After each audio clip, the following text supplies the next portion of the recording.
அனைவருக்குமே வணக்கம். சற்று முன் கிடைத்திருக்கக்கூடிய ஒரு மிக மிக முக்கியமான செய்தி ஒன்று வெளியாகி உள்ளது. சற்று முன் திமுகவின் கூட்டணி உடைந்தது.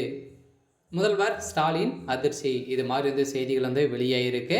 ஏற்கனவே திமுகவுடைய கூட்டணிகள் பார்த்தீங்கன்னா அவங்க கேட்கக்கூடிய தொகுதிகள் அனைத்துமே திமுக கொடுக்க முடியாது அப்படின்ற மாதிரி தான் பேசி ஒரு நிலையில் இப்போ அமைச்சர் துரைமுருகன் அவர்கள் போட்ட அதிரடி உத்தரவால் திமுகவில் இருக்கக்கூடிய கூட்டணிகள் அனைத்துமே கதி கலங்கி போய் தான் இருக்காங்க இல்லையா. ஏற்கனவே பார்த்தீங்கன்னா பங்கு வேண்டும் அப்படின்ற மாதிரி பேசியிருந்த நிலையில் இப்போ ஏற்கனவே ஆட்சியில் இருக்கும்போது கேட்குறாங்க, ஆட்சி முடிந்த உடனே கேட்குறாங்க அப்படின்னு பார்த்தீங்கன்னா கூட்டணிகள் எதுவுமே இல்லை அப்படின்னா திமுகவுடைய நிலைமை எது இல்லாமல் தான் இருக்கும். இதைத் தொடர்ந்து தான் திமுகவுடைய கூட்டணி இருக்கக்கூடிய கட்சிகள் அனைத்துமே விசிகாவுக்கு மட்டுமே 20 தொகுதிகள் 25 தொகுதிகள் வேணும் அப்படின்ற மாதிரி திமுகவுக்கு அழுத்தம் கொடுத்துட்டு வரும் கட்சிகளுக்கு ஒரு அதிரடியான அறிவிப்பு திமுக கொடுத்துருக்கும் நிலையில் தான் இப்போ ஸ்டாலின் முதல்வர் அவர்கள் பார்த்தீங்கன்னா பெரும் அதிர்ச்சியில் இருக்காரு. இருந்தாலும் ஏற்கனவே கூட்டணிகள் உடைந்து போகக்கூடிய நிலைமை தான் போயிட்டு இருக்கு.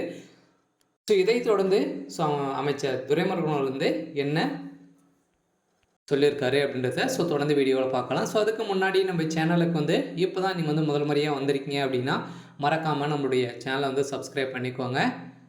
வாங்க வீடியோக்குள்ளே போகலாம். திமுகவில் பார்த்தீங்கன்னா கூட்டணி கட்சிகள் அனைத்துமே எங்களுக்கு பங்கு வேணும், பொருளாதாரத்தில் இவ்வளோ பங்கு வேணும் அப்படின்ற மாதிரி கேட்டு வரும் நிலையில் இப்போ விசிகள் பார்த்தீங்கன்னா ஆதவர்ஜுன் அவர்கள் பேசிய சம்பவத்தினால திமுகவே ஆட்டி படைக்கக்கூடிய அளவிற்கு ஒரு மிகப்பெரிய சம்பவங்களாக நடந்திருந்து இல்லையா.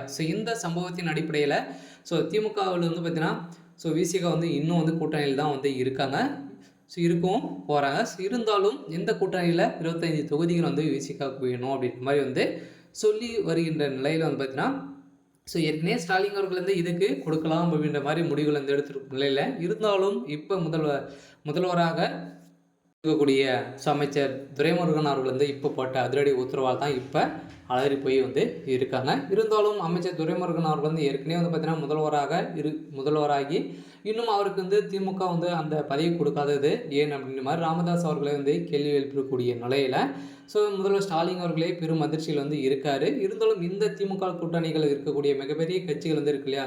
மார்க் கம்யூனிஸ்ட் கட்சி இருக்காங்க. ஏற்கனவே இதில் கம்யூனிஸ்ட் கட்சிக்கும் திமுகவுக்கும் ஒத்து போகாத நிலையில் ஒரு பிரச்சனையால் பார்த்தீங்கன்னா இருக்காங்க.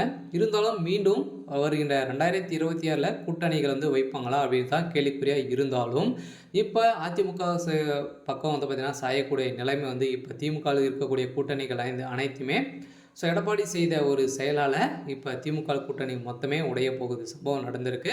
இதன் அடிப்படையில் தான் அமைச்சர் துரைமுருகன் அவர்கள் பார்த்தீங்கன்னா அவர் கூட ஒரு முக்கிய புள்ளி கூட தொடர்பில் இருக்காரு. அண்ணாமலை அவர்களும் அமைச்சர் துரைமுருகன் அவர்கள் டெய்லி போனில் பேசி கொள்வதாக இப்போ ஒரு பரபரப்பான செய்தி வெளியாகி ஒரு நிலையில் தான் இப்போ திமுகவுடைய ஒட்டுமொத்த தலைமையுமே கலையக்கூடிய நிலைமை வந்திருக்கு. இருந்தாலும் ஸ்டாலின் அவர்கள் என்ன செய்ய போகிறாரு அப்படின்றது தான் கேள்விக்குறியாக இருக்குது. சரி, ஓகே. இன்றைக்கான அப்டேட் பார்த்தீங்கன்னா இதுதான். மறக்காமல் நம்மளுடைய சேனலை சப்ஸ்கிரைப் பண்ணிக்கோங்க. தேங்க்யூ.